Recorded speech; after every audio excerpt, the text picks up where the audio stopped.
Lauren and Jennifer were 40-something women who had been friends most of their adult lives. Both had sons, Ben and Peter, who after a little encouragement from their mothers as toddlers had also become good friends and now as teenagers would regularly spend their spare time together. Today was Friday, and while the boys were in school, Lauren had gone over to Jennifer's house for a coffee and a catch-up. This was a regular occurrence as both women often had time to. While Lauren was divorced, Jennifer's husband Steve spent the majority of the week working away. Neither were short on a bit of money to spend, left by their husbands one way or another, so without the need for a job themselves, once the shopping and housework for the week had been done they would find themselves in each other's kitchen, sharing gossip and putting the world to rights. It was whilst on their second round of coffee that Lauren brought up a slightly puzzling topic with her friend. "Jen, do you know what, I thought I was going mad the other day." Lauren stood up briefly, but only to smooth her skirt and reposition herself on the kitchen chair. She knew she now had her friend's attention as Jennifer had put the coffee cup down on the table in front of her, although she still kept her hands wrapped around it for warmth. "Well, you know I arrange all my dresses in my closet in alphabetical order, by designer, right?" Jennifer nodded, smirking ever so slightly at her friend's obsession with keeping things in order. She was the opposite, always losing things, particularly clothes. "Well, I found an Alexander McQueen next to my Donna Karan and a Stella McCartney next to my Gucci." This was a third-world problem if ever there was one, but to Lauren it mattered, so Jennifer was happy to dig a little deeper. "You sure you didn't just put them back in the wrong place?" Jennifer knew what the answer would be, but felt the need to ask the question anyway. "I wouldn't make that big an error, they're miles apart, I wouldn't have done that." "So who did it then?" "I don't know. That's why I think I'm going mad." Lauren paused and took a sip of her coffee, Jennifer then did the same. "So who could it be, if it's not you?" "It wasn't you, was it, last time you came round?" Lauren laughed, she was only jokingly really so wasn't seriously accusing her friend. "No, I wouldn't get involved with something this serious." Jennifer giggled. "So who then?" Lauren replied, more serious this time. "What about Ben?" "Ben? What would Ben want with my dresses?" "I don't know, he's just the only other person you live with, seems like the obvious candidate." "I mean, how many other people ever go in your bedroom?" Lauren thought to herself for a moment. Her friend was right, there really was no one else it could be. "Maybe he just took them out to look at," she said, a little naivety in her voice. "I read somewhere once about a woman who caught her son trying on her dresses, so it does happen." "Maybe that's Ben?" Jennifer smiled, secretly quite pleased they weren't having this conversation about her own son Peter. "God, I hope not. I mean, not my Gucci. Have you any idea how much that one cost?" The two women laughed at Lauren's last comment and finished their drinks. Despite attempting to move on to other topics of conversation, there was now one thing which dominated their thoughts for the rest of the afternoon. "So what are you going to do?" Jennifer restarted the conversation a little while later as she returned to her chair after a quick trip to the bathroom. "I don't know. What do you think I should do? I mean, I can't just ask him, can I? What if I'm wrong? It'll be embarrassing for the both of us." "True. But you need to find out one way or another. It could just be an innocent explanation, you never know." Lauren nodded. Her friend was right. Until they found out what was going on, they wouldn't be able to move on. The thought that Ben was somehow involved with it all was still a little far-fetched for her, but she was beginning to find the whole situation slightly intriguing. She had always had a close relationship with her son, but she had never imagined he would be interested in her clothes, as nice as they were. Jennifer's face suddenly lit up. "I have an idea," she smiled at her friend across the table. "What if you were to catch him in the act?" Say he's going into your room to try on a dress when you're not there. What if you were to come home a little earlier than planned and catch him doing it? That might be the only way you'll ever know, and let's face it, if you just ask him he's going to deny it, isn't he? Yeah, I guess that might work.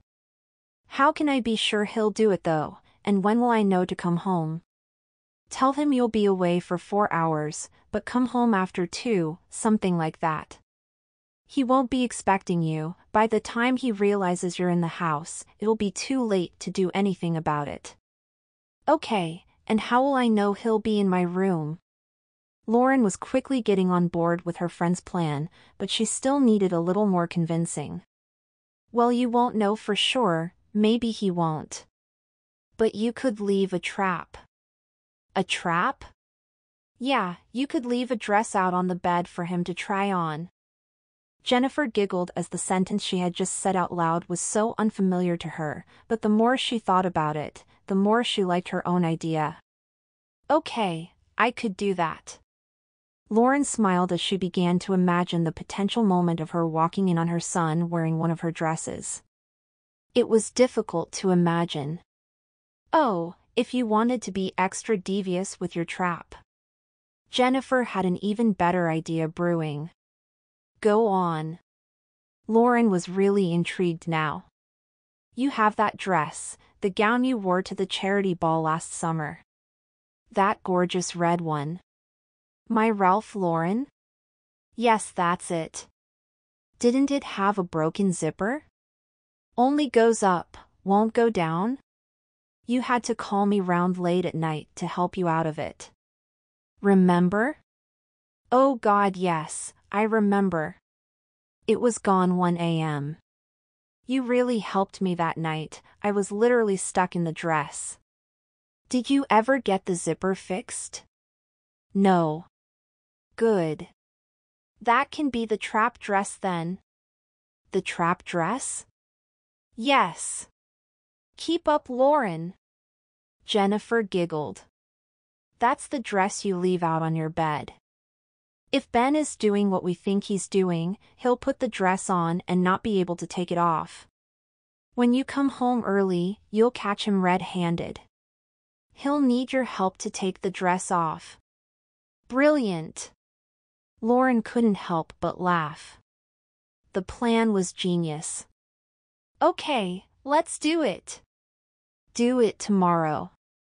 Steve's away, Peter has homework to do, I have nothing else on, I'll take you out for lunch to get you out of the house. The plan was soon arranged. The very next day, Jennifer would accompany Lauren to lunch, leaving Ben alone at home. Lauren would tell her son she would be out all afternoon, at least 4 hours, maybe longer, but in reality she would be back in 2.5 if they decided to have dessert. The trap dress, Lauren's gorgeous Ralph Lauren gown, would be left out in full view, hanging on the outside of the closet, its radiant color and large poofy skirt dominating the room, impossible to miss by anyone who happens to walk in. She'd go as far as leaving her bedroom door open too, as an extra incentive for anyone wandering past to want to venture inside. She promised Jennifer that, if caught, she wouldn't give her son a hard time, although in reality, she didn't know how she was going to react, if indeed he were to be caught wearing the dress. Half of her hoped he wouldn't go through with it, but the other half did quite want to see the plan come to fruition. Lauren looked at her watch, 2 p.m.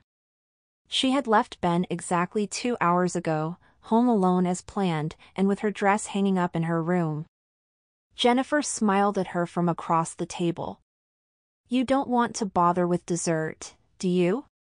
Lauren shook her head. Neither do I. Come on, let's go. Ben's had long enough on his own, let's go and surprise him. So the two women left the restaurant and headed back to Lauren's house. It was only a short drive, so took no longer than 5 or 6 minutes. Would you like me to come in with you?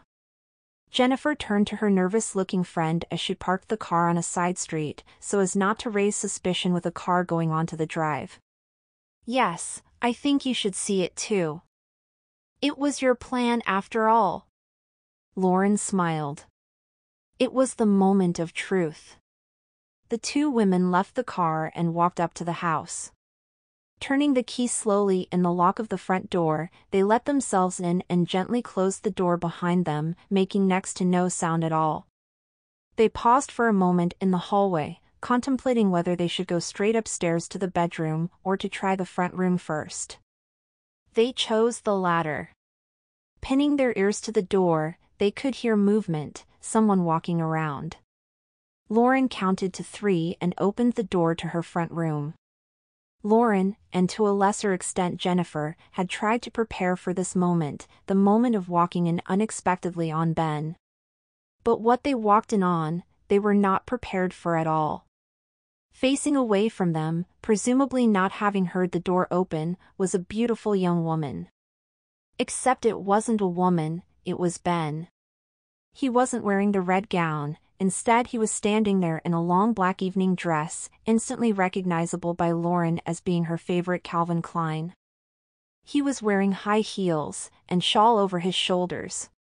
He was holding a small black clutch bag, and had gone to the trouble of adding some subtle curls to the bottom of his hair, held back by a black fabric hairband. Finally he turned around and saw the two women, his mother and her friend, standing across the room from him. In turning round he also revealed that he was wearing some makeup. "Hi Ben," Lauren smiled at her son. She was shocked, but also impressed. She had not expected him to look so good. Oh my! Ben was speechless and his face began to turn a bright shade of pink. "It's fine Ben, don't be embarrassed.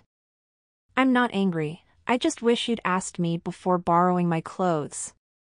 Honey, you look beautiful, you really do," Jennifer added, trying to help put the boy at ease. "I must say I'm a bit surprised though, I kind of expected you to be wearing the red dress I left out." In all the excitement, Lauren had almost forgotten about the original plan and the trap they had set. She wondered why Ben had not fallen for it and had instead chosen to wear something different. "Oh," well, Ben began to speak, but his sentence was cut short. He looked up and over at the doorway to the room they were standing in. The three of them had been joined by someone else, someone equally as beautiful as Ben was. "Bethan, what's going on?" I heard talking. Into the room walked another beautiful young woman, wearing Lauren's red gown, the trap dress. She was also wearing heels, was carrying a clutch bag and had put on some makeup. But she was no more a woman than Ben was. "Oh my God! Peter?" Jennifer's jaw hit the floor and she realized the beautiful young woman in the red dress was her son. "Mom, what are you doing here?" Peter was equally as shocked to have his mother stood there beside him. His cheeks too began to redden. He nervously walked over and stood next to his friend, waiting to find out what their mothers would do or say next. Neither woman knew what to say, they were speechless. They just stood together on one side of the room, staring over at their sons on the other. They had solved the mystery of why Lauren's dresses were out of place in her closet, but neither had imagined it had involved both boys, or that they would be in with this so deep. They looked simply stunning in their dresses, and anyone who didn't know different would have no reason to believe they weren't actually girls. In the end they couldn't help but smile, and gave each of them a comforting cuddle. Later, Jennifer found out that while Ben had chosen to be Bethan, Peter liked to be called Pamela. In a weird way it suited him. Neither her or Lauren were angry with their sons. It was a shock to discover what they liked to do in their spare time, of course, but over time it brought the four of them closer together.